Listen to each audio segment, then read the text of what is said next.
आपने 1000 रुपये minimum pension की कोई डीए नहीं, कुछ नहीं। 1000 जो 10 साल पहले थी वो आज भी 1000 रुपये इसको मिल रही है, कैसे आदमी रहेगा? अब वो कह रहे काम हो रहा है, जल्दी होगा, पर ये तो हम लोग कई साल से सुन रहे हैं। इन्होंने ये इंडस्ट्रियल वर्कर्स है जिन्होंने अपने पेंशन के लिए हर महीने पैसे भरे हैं, उसके बावजूद इनको पेंशन मिलती है 1000, किसी को 700, किसी को 500।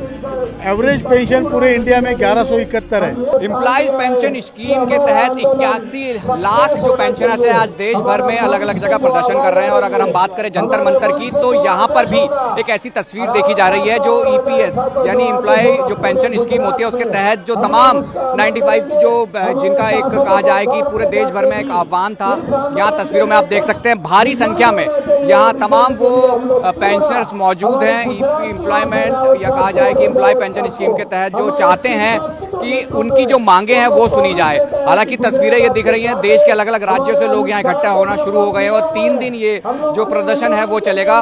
मैं सीधे ही जानने की कोशिश करता हूँ। पहले तो आप अपना नाम बता दीजिए, दूसरा मैं समझना चाह रहा हूँ कि जो आप लोगों की मांगे हैं वो क्या मांगे हैं और क्या आप कहने आए, इससे पहले भी आप आए थे? जी, मेरा नाम कमांडर अशोक राउत है। मैं राष्ट्रीय संघर्ष समिति ईपीएस 95 का राष्ट्रीय अध्यक्ष हूँ। और आज यहाँ पर जो आंदोलन हो रहा है वो हमारी पिछले 10 साल से लड़ाई है। 10 साल से हम लोग पूरे देश में सभी राज्यों में, केंद्र शासित प्रदेशों में हमारा संगठन है और ये सब लोग वृद्ध लोग हैं। इन्होंने ये इंडस्ट्रियल वर्कर्स है जिन्होंने अपने पेंशन के लिए हर महीने पैसे भरे हैं, उसके बावजूद इनको पेंशन मिलती है 1000, किसी को 700, किसी को 500।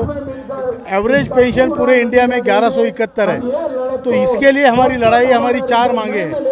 राष्ट्रीय संघर्ष समिति ये 4 मांगों के लिए लड़ रही है। हमारा न्यूनतम पेंशन 7500 और महंगाई हो भत्ता ये हमको सबको मिले न्यूनतम। दूसरी बात, हमें 58 साल के उम्र के बाद, क्योंकि कामगार है, कठिन काम होता है, वहाँ से रिटायर होने के बाद 58 साल से हमें और पेंशन को और स्पाउस को मेडिकल फैसिलिटी मिले।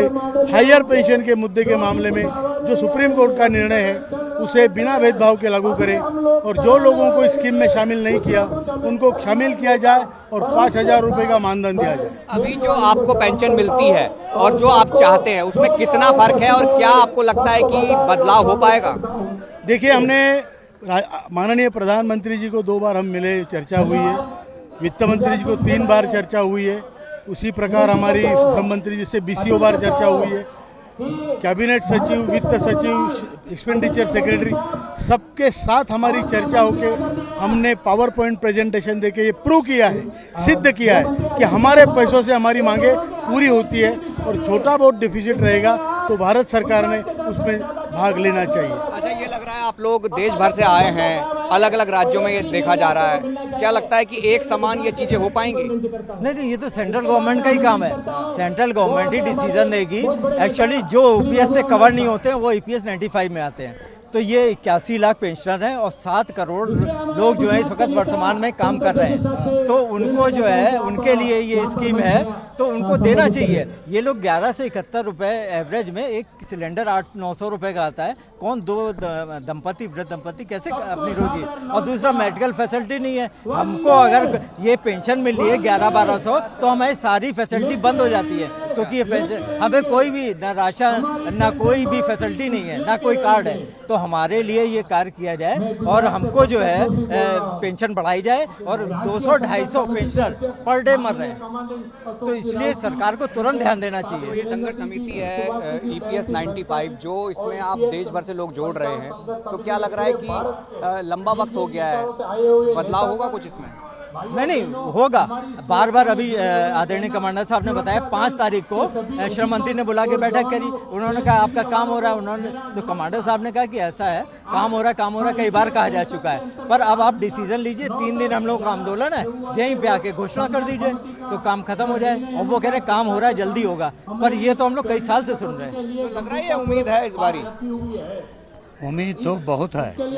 ये बार हम 5 तारीख जो मीटिंग हुआ हमारी लेबर मिनिस्टर के साथ, उन सेम थिंग बताया कि आपका काम जल्दी होगा। मगर हमारी संगठन के तरफ से हम ये बता रहे हैं, अरे भाई साहब बोलते रहो है, आप आओ 9th और 10th को हमारे लोगों को समझाओ। कितना दिन हम हमारे लोगों को समझा सकते हैं। उसके बाद ये बोले हैं, हमारी आशा है कि मनसुख मांडविया जी आके हमारे लोगों को एड्रेस करेगा, बताएगा, उससे हमारे लोगों के पास कॉन्फिडेंस है। अरे भाई साहब, क्या होगा मालूम, जिंदगी का ये कर्म जो है ना, वो खत्म करके जाने का हम सोच रहे हैं, मगर कर्म खींचते ही जा रहा है। अच्छा, ये जो संघर्ष आपका चल रहा है, लंबे सालों से होता जा रहा है, तो आपने पूरी जिंदगी सर्व किया, उसके बाद आप सीनियर सिटीजन हुए, अब लड़ाई दोबारा? अब इसमें कोई चारा नहीं है, क्योंकि जो अपने आपके सामने जो अन्याय आपके देश पर, आपके समाज पर हो रहा है, उसके लिए तो उसको देख के तो आप चुप नहीं बैठ सकते। देश सेवा केवल सरहदों पे नहीं होती, ये भी देश सेवा ही है, हमारे बड़े बुजुर्गों की सेवा। और हमारा तो संघर्षमय जीवन है, और इसमें गीता में कहा है, स्वधर्म निधने श्रेय परधर्म भयावह। हमारे स्वधर्म हमारा संघर्ष है, कर्तव्य पूर्ति है, वो हमारा धर्म है। हम तो वो करते रहेंगे भाई। कब तक रहेंगे आप लोग फिर यहाँ पे? हम जब तक ये हमारी मांगे पूरी नहीं होती तब तक रहेंगे। लग रहा है कि जो चीजें हैं, जो आपकी मुख्य मांगे हैं, उनमें से कुछ पूरी हो जाए या पूरी हो जाए? नहीं, बिल्कुल पूरी होगी। हमारा कहना ये है कि हमारी मांगे कितनी बड़ी है, हम 7500 रुपये की मांग 9 साल पहले जो हमारी थी वो आज भी है, प्लस डीए हम मांग रहे हैं। आपने 1000 रुपये मिनिमम पेंशन की, कोई डीए नहीं, कुछ नहीं।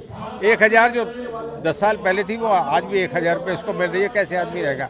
महंगाई में आप कुछ दे नहीं रहे, मेडिकल का आप कुछ कर नहीं रहे हमारे लिए। दुनिया भर के लोगों को आयुष्मान कार्ड बांट रहे हैं, हमें आयुष्मान कार्ड भी नहीं है। दुनिया भर के लोग बांट रहे हैं, हमने कहा भैया आयुष्मान कार्ड ही बना दीजिए। मैं उत्तर प्रदेश से आता हूँ, हम अपने उसमें जो हमारे डिप्टी सीएम हैं, वो हमारे चिकित्सा मंत्री भी हैं, मैंने उनसे कहा, बोले आप क्या सरकारी आदमी हैं?